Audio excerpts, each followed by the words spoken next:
Demon Slayer Kimetsu no Yaba, or in English, To the Hashira Training, is another movie in the Demon Slayer series that takes place right after the Kimetsu no Yaba to the Swordsmith Village. The movie is only about 45 minutes long, and it incorporates the ending events of Season 3, as well as what's going on right at the start of Season 4.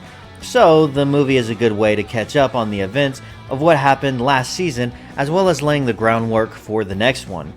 By the way, I think if you're watching on Netflix, then this would be considered Season 5, because the Mugen Train arc is counted as Season 2 with 7 episodes instead of just counted as a movie. Just in case, you were wondering about that. The rest of Season 4, the Hashira Training arc, will be coming out sometime this year in the spring of 2024, and will be covering chapters 128 to 136 of the manga. The Entertainment District arc had 11 episodes, and the Swordsman Village arc had 11 episodes, so I'm thinking this new season will probably have 11 or maybe 12 episodes as well. But you guys probably want to know about the movie and whether or not it's good enough to go see. And I'd say, maybe? Of course, before we can get into my thoughts on the film, I'd like to kindly ask that if you're a fan of my content and would like to help support the channel, then please hit the like button and the subscribe button, as well as the bell icon to be notified whenever my new videos drop. It's completely free, and all you have to do is sign up for a YouTube account. I try and post at least once a week, and I cover both films coming out of Hollywood, like things in the MCU for example, as well as anime content, and a little bit of gaming from time to time as well. So, with all of that out of the way, let's talk about the Hashira Training Arc movie. Before we get into any spoilers, let me give you my general thoughts. I thought this movie, for what it was fine. But to be honest with you guys, I don't think there's really a need to go see it in the theaters. It's only 45 minutes long, and there's actually not a lot going on from what I saw. There's some decent action in the beginning for about 5 or 6 minutes, but that's it, and the rest of the film is dialogue. Now, for me, that's not really a problem. I mean, at this point, I'm pretty invested into these characters, so just watching them having conversations and laying out plans for what to do next is fine. In fact, I think it's vital to building up the next part of the story. But if you're going into this film thinking it's going to be some battle between a giant colossal demon that lasts for 2 hours with every kind of sword-breathing art you can think of, then you're probably going to be a bit disappointed. If you're a huge fan of the series and don't have anything better to do, then you're going to like this film.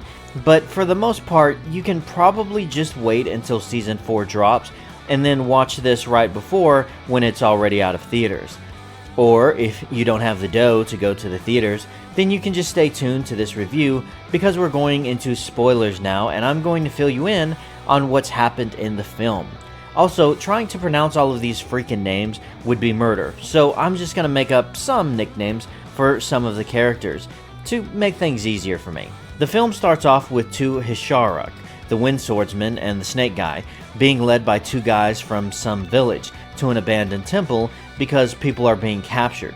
They spot a demon carrying a woman, and then they try to run after him to try to rescue the woman, and what they end up meeting is hordes upon hordes of demons inside of the house, and they just keep coming after them.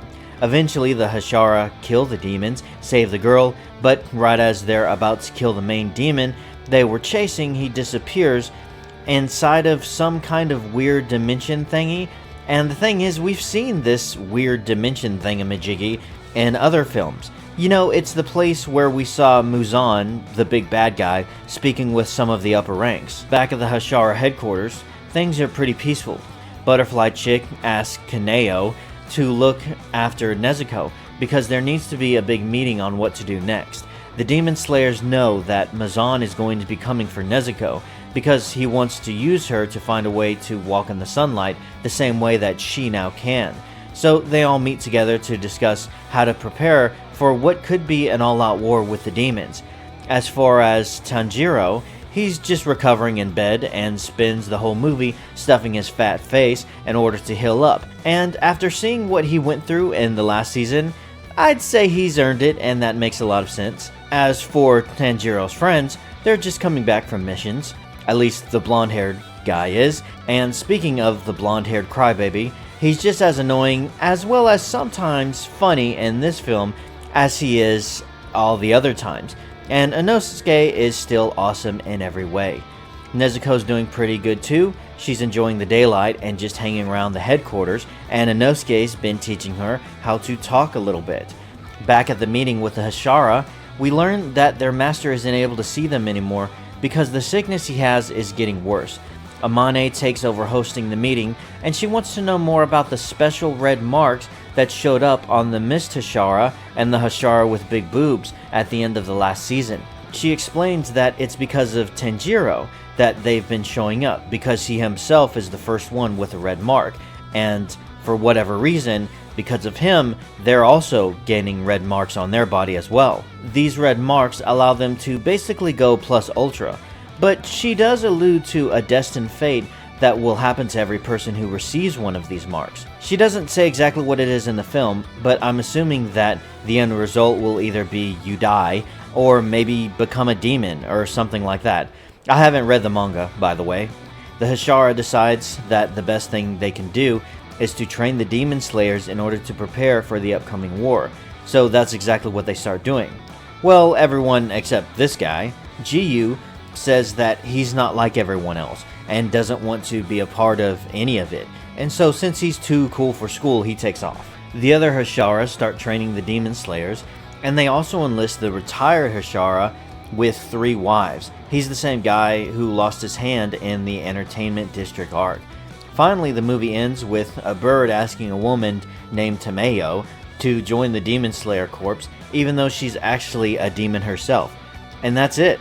Like I said, it's a short film that does a decent job to connect the last season to the upcoming one. It's okay for what it was supposed to be, and as long as you're going into it knowing all that, it's fine.